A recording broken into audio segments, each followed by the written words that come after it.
오늘은 속옷과 겉옷에 대해서 말씀을 드리려고 합니다. 오늘 성경 본문 속옷을 달라는 자에게 겉옷까지도 주라는 하나님의 말씀에 나오는 그 단어가 바로 속옷, 겉옷이에요. 히브리 말로 여기 속옷이 이렇게 있고 겉옷이 여기 있습니다. 속옷을 케토네트라고 합니다. 케토네트. 케토네트로부터 이 키톤이라는 헬라어가 나오게 됐고요. 그리고 겉옷은 베게드라고 해서 히마티온이라고 헬라어는 얘기를 합니다. 속옷을 달라는 자에게 겉옷까지도 주라라고 오늘 하신 말씀이 과연 무엇인가에 대해서 좀 나눠보도록 하겠습니다. 우리가 옷은 뭐 잘 알다시피 그리스도의 옷을 입어라. 옷이라는 것은 예수 그리스도를 상징적으로 의미하고 있고, 그 옷을 입는다는 것은 구원을 의미를 합니다. 그래서 우리 인간이 최초로 옷을 입었을 때가 바로 무화과 나뭇잎에서 그 옷을 입었죠. 그래서 그 단어를 하고르라고 했습니다. 하고르라고 이렇게 하는데, 그 무화과 나뭇잎의 그 하고르는 끈이라고 그랬죠. 끈.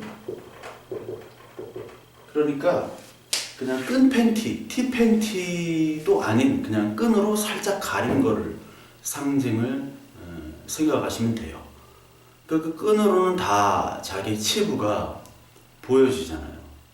그래서 하나님께서 가죽 옷을 지으셨는데 그 가죽 속옷이 바로 이 케토네트입니다. 이게 바로 가죽 옷이에요. 여기서 이 하고르에서 이쪽으로 오는 거죠. 그러니까 늘 지난주에 설명했듯이 이 하고르라는 것은 율법을 얘기하는 겁니다. 인간의 율법. 그 인간의 율법을 가지고, 인간의 힘을 가지고, 인간의 노력을 가지고 하는 모든 행위들, 이것으로는 구원과 우리의 죄를 가릴 수 없고, 즉 이 케토네트, 예수 그리스도 죽으심에 동물의 가죽으로 말미암아, 그 옷으로 말미암아 우리에게 구원이 있다라는 것을 상징을 나타내는 거죠. 근데 오늘 이 예수님께서 이 하신 말씀이 속옷을 달라는 자, 너희를 송사하는 속옷을 달라는 자에게 속옷뿐만 아니라 겉옷까지도 주라라고 오늘 말씀을 하시거든요. 그렇다면 이 말씀은 과연 무엇일까? 여기는 알겠는데 속옷, 이 케토네트는 여기 나왔고, 그러면 겉옷은 과연 무엇이냐? 이 관계를 좀 우리가 살펴볼 필요가 있습니다. 이 예수님께서 속옷을 달라는 자에게 겉옷까지도 주라라고 말씀하시는데, 이거를 성취하신 분이 바로 예수님이죠.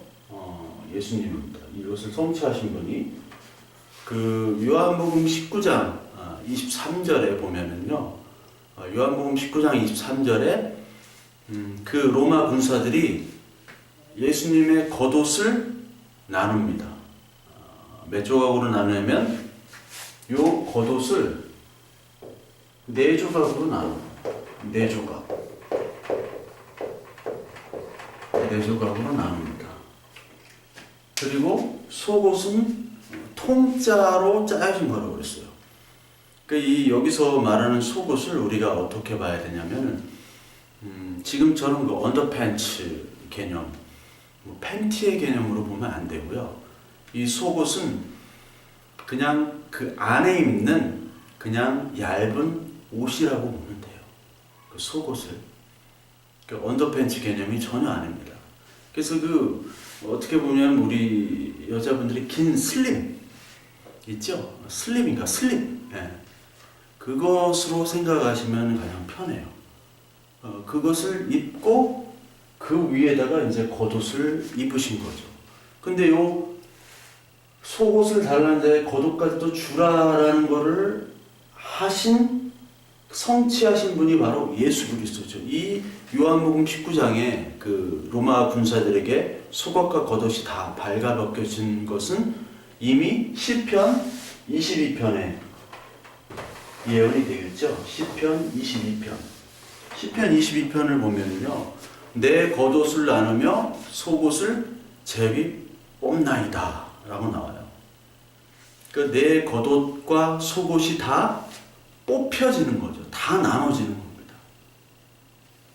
그래서 겉옷도 취하고 속옷도 이 인간들이 취하는 거죠. 즉 속옷을 달라는 자에게 겉옷까지도 예수님이 다 주셨다는 거예요. 다 주셨다. 그렇다면 이 말씀의 의미는 뭘까? 이제 속옷이라는 걸 보면요, 우리가 뭐 캐토네트는 잘 알겠죠? 캐토네트. 자, 이 속옷이라는 개념이 첫 번째로 아담,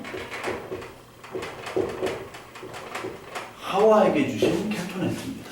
그렇죠? 그리고 누구에게도 이 캐토네트가 있었냐면 요셉 있죠? 요셉의 채색옷. 요 채색옷도 캐토네트를 씁니다. 요셉의 채색옷. 이 요셉의 채색옷은 역시 예수 그리스도를 상징하는 거죠. 근데 똑같이 채색옷이라는 단어가 또 나오는데 아주 의외로 사무엘하 14장에 다말이 있습니다. 다말. 유다의 며느리 다말이 아니라 여기서의 다말은 바로 압살롬의 동생입니다. 압살롬 동생의 다말. 이 암논에게 강간을 당하는, 이게 사무엘하 14장에 나옵니다. 다말이 채색옷을 입고 쫓겨나는 장면이 있어요. 채색옷을 입고. 그래서 이게 채색옷을 입고 쫓겨난다라는 것이 사실 예수 그리스도를 또 상징할 수 있거든요. 그리고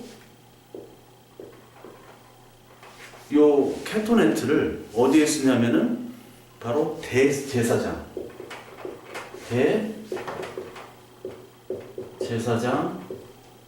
세마포 속옷입니다.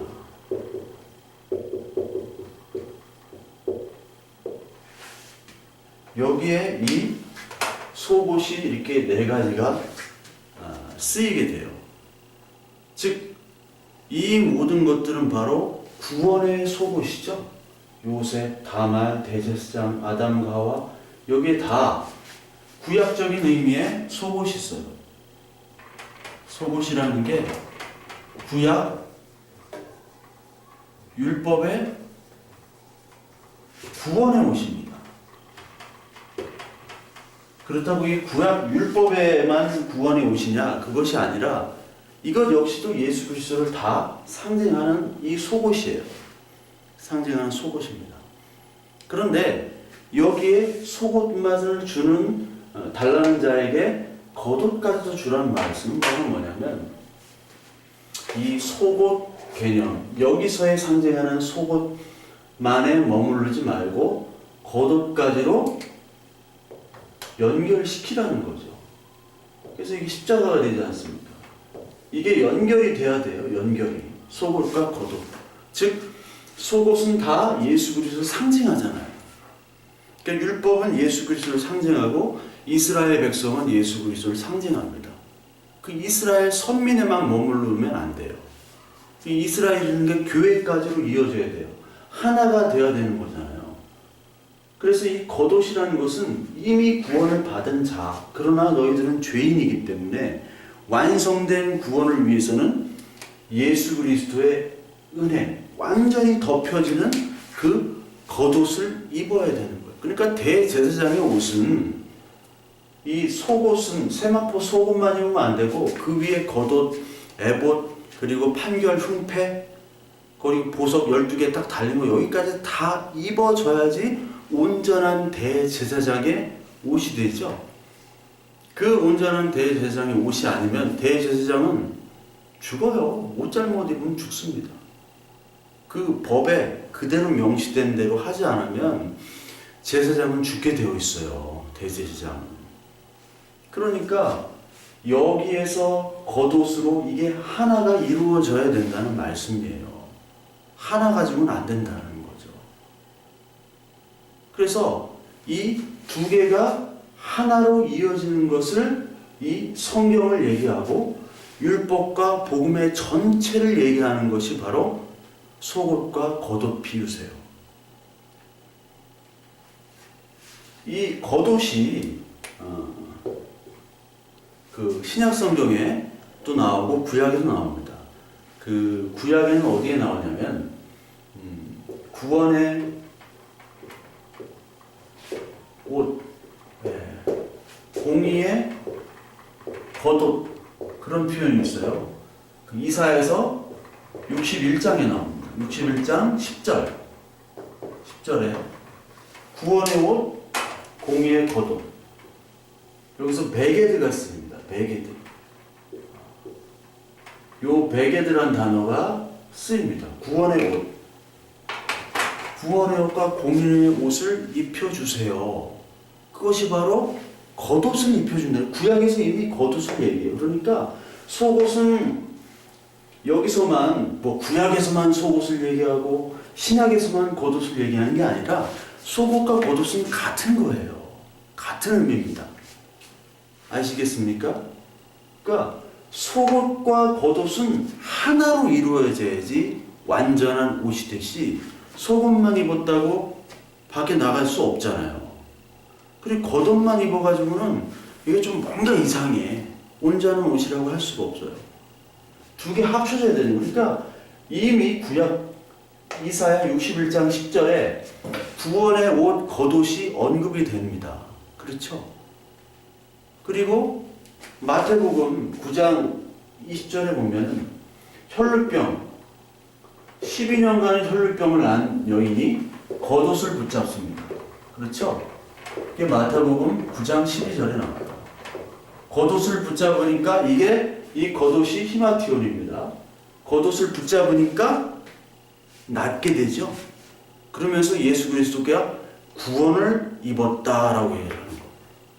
그러니까 우리의 병 나음의 목적은 바로 그 구원의 사인이잖아요. 그러니까 병 낫는 것으로 만족하는 것이 아니라 그것을 통해 하나님의 일과 예수 그리스도 구원의 일을 죄 사함과 용서에 대한 것을 보라는 것을 하는 사인으로 그 이적 세메인으로 주신 거잖아요. 그리고 누가복음 19장에 보면은요, 호산나 호산나 나비 입성 때 그 백성들이 겉옷을 깝니다. 그 장면이 나오죠. 겉옷을 깔아버려요. 그리고 누가복음 22장에 보면요, 또 예수님께서 겉옷을 팔아서 겉옷 팔아 검을 사라. 이 검은 성령의 검, 말씀에 상징하잖아요. 이 겉옷이라는 게 그 당시에 가장 중요한 재산이었습니다. 그러니까 겉옷은 옷도 되지만 이불의 역할을 했어요. 그 사막에서 이불의 역할, 큰 이불입니다. 그래서 레위기에 보면은요, 그 겉옷을 맡기고 그걸로 돈도 꿔가고 하거든요. 겉옷을 사기도 하고 팔기도 하고. 그런데 그 겉옷을 해가 지기 전까지 돌려줘야 된다고 그랬어요. 왜냐하면 그 겉옷은 자기의 옷으로 쓰이고 가장 중요한 재산이기 때문에 겉옷을 돌려주라라고 얘기하거든요. 그만큼 겉옷은 큰 재산. 이것은 구속사적으로 어떤 알레고리 비유로 밤이 오기 전까지 예수 그리스도께 일을 하니까 그 니고데모에게 말했죠. 니고데모에게도 말한 것이 밤이 오면 내가 일할 수 없다. 낮에만 내가 빛일세 일을 한다. 즉 예수 그리스도의 삶을 얘기하셨는데 그걸 비유해서 이 겉옷이 밤이 오기 전까지 그것을 돌려줘야 한다는 것을 그것으로 표현하는 분들도 있는데 조금 무리가 될 수도 있고요. 아닐 수도 있습니다. 그거는 조금 이렇게 의견이 분분한데 뭐 그것이 특별히 이렇게 중요한 게 아니라 이 겉옷이 바로 역시 구원의 옷이며 속옷과 동일하다는 거예요. 이 특히 신약성경에 보면 엔디마라고 하는 옷 이름도 있고, 엔디마는 낙타, 털로 만든 요한이, 세례 요한이 입었던 옷이 엔디마입니다. 그리고 에스테스라고 예수 그리스도께서 순환 때 입었던 옷이 또 따로 있고요. 스톨레라고 이 종말론적인 흰옷, 그 계시록에 보면 흰옷에 대해서 얘기하거든요. 그 흰옷, 그 흰옷은 또 스톨레라고 얘기해요. 근데 이 스톨레, 엔디마, 에스테스 이것까지도 다 케토네트와 베게드 그리고 키톤, 히마티온 다 교호적으로 사용하는 거예요. 교호적으로. 그러니까 이 송사하는, 고소하는 사람들은 뭐만 원하느냐? 뭐만 달라고 하느냐? 속옷만을 달라고 그래요. 야, 너 속옷 입었어? 안 입었어? 우리 편이네? 야, 너 속옷 입었어? 아니, 겉옷도 같이 확인해야 되는데 겉옷은 상관이 없어요. 속옷만 보면 되는 거예요. 그게 뭐예요? 율법주의. 난 이거 입었어? 너는 안 입었지. 나는 헌금했어? 너는 안 했지? 나는 담배 한 펴? 너는 펴? 술 마셔?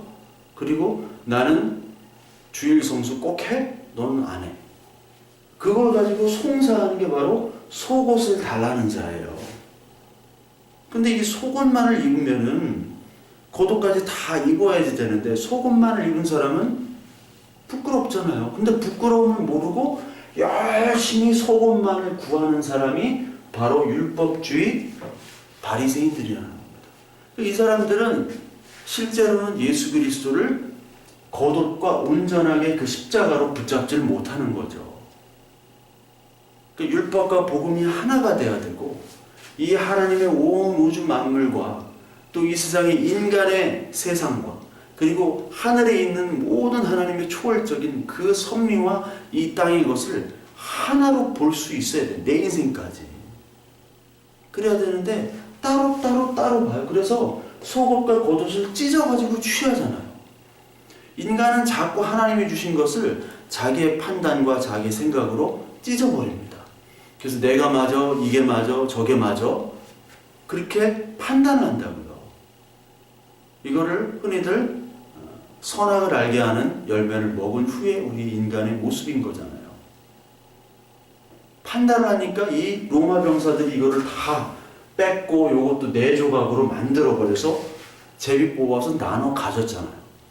근데 예수 그리스도는 이게 하나가 돼가지고 우리에게 입혀주신다고. 이걸 따로 입히는 게 아니라 하나로 입혀주시는 거예요. 그래서 이게 동일한 겁니다. 속옷과 겉옷은 다 동일한 거예요. 뭐 아까 나온 흰옷, 뭐 요한이 입었던 엔디마, 에스테스, 그리고 스톨레, 이것도 다 똑같은 하나의 옷으로 되는 거예요.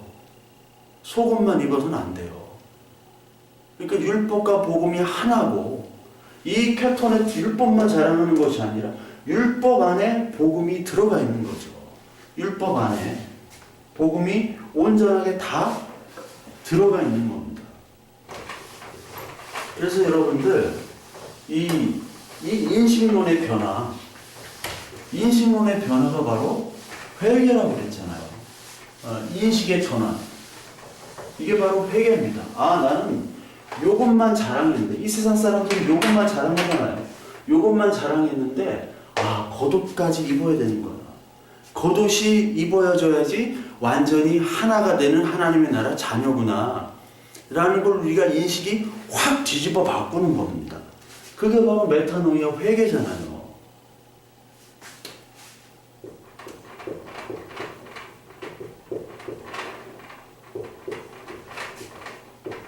이게 그 성철 스님이 인용했던 말이죠. 산, 시, 산, 수이, 시, 수이. 중국말로 보면 산. 산은 산이고 물은 물이다. 그 말 있죠? 근데 이 산은 산이고 물은 물이오라는 것은 아직까지 아무도 모르는 겁니다. 그냥 산이니까 산인가 보다. 물이니까 물이지. 그게 어떻게 산이 되고 물이 돼? 그런데요, 인식론이 바뀌면요, 산, 슈, 수위가 됩니다. 그리고 슈, 슈, 샨이 되죠. 여러분, 산이 어떻게 물이 돼요? 산에 물이 있습니다. 나무도 물로 다 꽉 차 있고요. 그리고 산 안에 물이 있어요. 여러분, 산에 물소리가 여러분 바람소리랑 비슷합니다. 네, 깊은 산에 들어가면 여러분 바람소리가 물처럼 들려요. 물소리처럼. 저는 실제로 경험했어요. 그 강릉 무장공비 잡으러 다닐 때 칠성산 954m 강릉 칠성산에서 경험했습니다. 물이 없어가지고 물을 뜨려고 하니까 물이다 생각했는데 이건 분명히 물소리예요. 다 우리들 다 물소리에 생각해요. 근데 물이 아니라 바람소리예요. 뭐 원효대사가 그 해골바가지 물 마시고 막 깨달았던 그런 것처럼 물이 바람도 되는구나. 산 안에는요 물이 들어가 있는 거예요. 그리고요 물 안에 산이 있습니다. 물 안에 돌이 있죠. 그리고 바다에 산이 있잖아요. 산 바다에 들어가 보세요. 그게 산이 있잖아요. 산 위에 물이 차져 있어서 우리가 안 보이는 거지. 그게 바로 산이 물이에요. 그 인식론의 전환이 된 거죠. 이게 발견입니다. 인식론의 전환. 네? 그러나 여기서 부처들, 그 보살들은 멈추는 게 아니라 다시 샨슈샨으로 가요. 샨슈샨. 이제 산은 산이고 이제 물은 물이구나. 그러나 여기의 산과 여기의 산은 다르죠. 여기의 물과 여기의 물은 같지 않습니다. 왜요? 여기 산은 물이 포함한 산이고 여기의 물은 산이 포함된 물이에요. 이게 이 뜻입니다. 그러니까 여기서 바라볼 때 산인가 보다 하지만 이 사람들 볼 때는 산은 산이야 이렇게 멋있게 이렇게 얘기하는 게 바로 이 인식론이 다 통과한 후에 건너뛴 이 산과 산, 물은 물이에요. 마찬가지입니다. 우리가 여러분 속옷을 열심히 취해야 할 필요가 있어요. 우리가 열심히 호봉도 하고요. 열심히 봉사도 하고요. 주일 성수 열심히 해야 돼요. 여러분 예배 철저하게 지켜야 됩니다. 그러나요 그 속에서 여러분 인식론이 바뀌어요. 속옷이 얼마나 나의 허황된 욕망으로 가득 찼는지 내 죄악으로 가득 찼는지에 대한 인식이 나에게 박혀져야 돼요. 그것이 샨슈샨 수이슈슈에서 싼슈슈이 수이슈샨으로 바뀌는 거예요. 그 인식이 돼야 돼요. 그렇다면 뭐를 붙잡아야 되느냐? 이제 예수 그리스도를 붙잡아야 되는구나. 거기서 이 싼슈샨 수이슈슈가 발전해서 예수 그리스도의 복음과 우리가 지켰던 우리 인간의 열심의 노력 속에서 우리의 죄악을 발견하고 그래서 하나님의 은혜를 찾아야 되는 거예요. 그래서 죄악이 넘치는 것에 하나님의 은혜가 넘친다고 그러잖아요. 누가복음에도 얘기했잖아요. 많이 탕감을 받은 자가 많이 사랑한다. 죄가 넘치는 것에 은혜가 넘친다. 로마 4장에. 그것으로 말미암아 이 속옷의 겉옷은 똑같은 의미로 다가오게 되는 거예요. 이게 그냥 인식론 쪽 머리로 이해는 되는 게 아니라 우리 삶 속에 겪어내서 입으로 고백을 해야 되는 거예요. 고백이 되어집니다. 그러면은 이 인식이 되는 거죠. 이제 산은 산이고 물은 물이고. 이건 물론 이 사람 내가 이런 걸 인용한다고 해가지고 제가 뭐 영주주의다, 다원주의다라고 얘기해요. 이거는 결국은 이 산스 인식하는 자체가 결국 인간이에요. 신이 인간이니까. 보살이 뭐예요? 보살 되는 게 바로 부처가 되는 건데 어차피 자기의 모습, 인간의 노력으로 부처가 되는 거잖아요. 그러나 우리는 이게 은혜로 겉옷이 입혀지는 거잖아요. 입혀지는 거. 여기서는 완전히 달라집니다. 이거는 복음이 아니죠. 이거는 인간의 노력에 의해서 되는 비복음이죠. 얼마나 슬퍼요. 노력을 해야 되니까. 물론 나무아비 타브를 외치면서 타력구원으로 물론 대수는 얘기하지만 그 타력구원 자체도 여기 인간적인 노력이 분명히 들어가요. 그러니까 신인 합동이란 말이에요.